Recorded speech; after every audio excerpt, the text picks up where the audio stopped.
Merci beaucoup, M. Kalengay.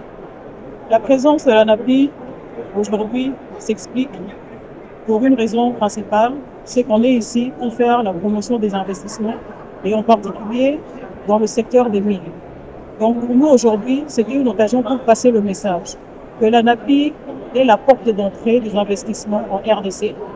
Et à ce titre, elle accompagne les investisseurs avant, pendant et après leur processus d'investissement.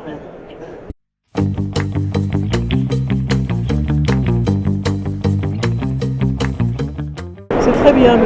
Kalengay, de me poser cette question. Effectivement, les entreprises minières sont régies par le code minier. Elles ne sont pas éligibles au code des investissements. Mais c'est principalement les entreprises qui ont comme activité principale l'extraction des minerais. Par contre, les entreprises qui sont dans la transformation, elles sont éligibles au code parce qu'elles sont considérées comme industrie. Bon, je donne un exemple plus concret. S'il y a une entreprise qui extrait du cuivre, elle est éligible au code minier. Par contre, si elle transforme ce cuivre en câble électrique, elle reste éligible au code des investissements. En outre, pour ce qui est de la facilitation, une entreprise peut se présenter à l'ANAPI, qui est la porte d'entrée des investissements, et prendre les informations nécessaires. Et l'ANAPI, sachant que cette entreprise-là est régie par un autre code ou par une autre loi, va faciliter le contact avec les acteurs principaux, va faciliter le contact avec le secteur qui est en charge de la matière. Donc voilà un peu comment.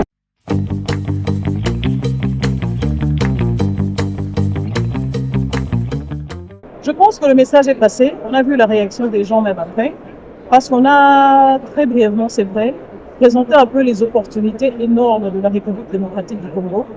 Aujourd'hui, je peux dire que la RDC est un pays solution. Dans le sous-sol de la RDC, on trouve plus ou moins 1100 variétés de minerais.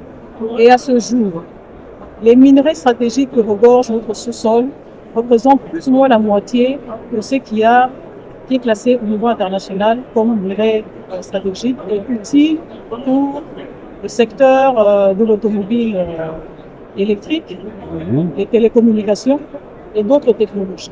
Donc pour tout ce qui est économie décarbonée, la RDC reste pionnière. Et dans ce sens-là, et le message, c'est celui-là qu'on a voulu passer, c'est que la RDC est une terre d'opportunité. On est dans la phase de la transition énergétique au niveau mondial, mais qu'elle ne peut pas se faire sans la RDC, à tous égards.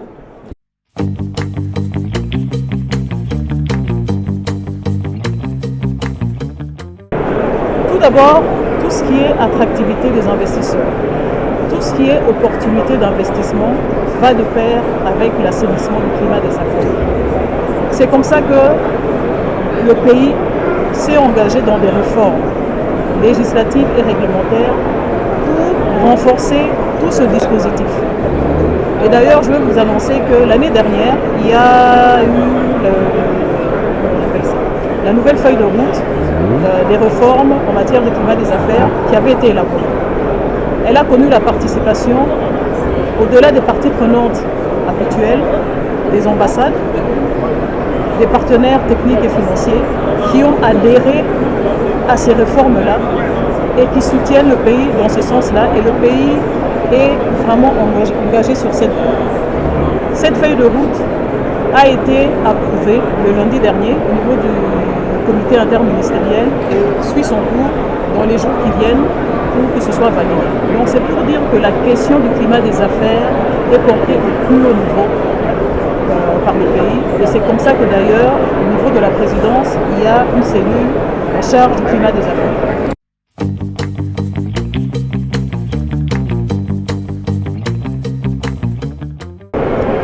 Vous avez raison. Pour les investisseurs, il est utile de savoir que lorsqu'ils se présentent en RDC, en allant à un guichet unique, ils peuvent faire les démarches sur un laps de temps relativement court. On est en pourparlers avec ce sont des partenaires pour voir remonter ce que nous disent les investisseurs, parce que finalement c'est eux qui sont sur le terrain et qui nous remontent ce qu'il y a en réalité. Et donc nous sommes en contact avec nos partenaires, nous échangeons là-dessus pour que les choses aillent de mieux en mieux.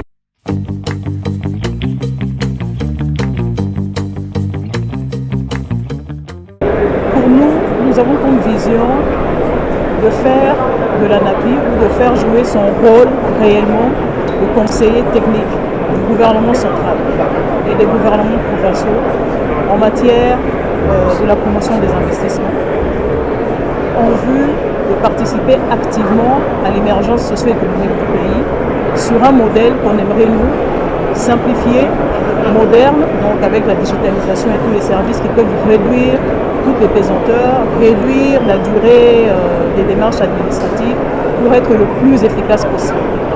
Je profite de cette occasion pour informer que dans le courant de cette année, il y a une conférence qui sera organisée, plus précisément la conférence des investisseurs et des bailleurs de fonds, organisée par le ministère du Plan et de la coordination de l'aide au développement, avec l'implication de l'ANAPI. Alors, cette conférence aura deux volets principaux. D'abord, la promotion des investissements et des opportunités de la RDC. Et le deuxième volet porte sur le financement des activités reprises comme prioritaires au niveau du plan national stratégique de développement. Ce financement pourra passer à travers des partenariats publics-privés. Et voilà le message que je voulais passer. Nous enverrons les informations utiles en temps opportun à tous. Merci.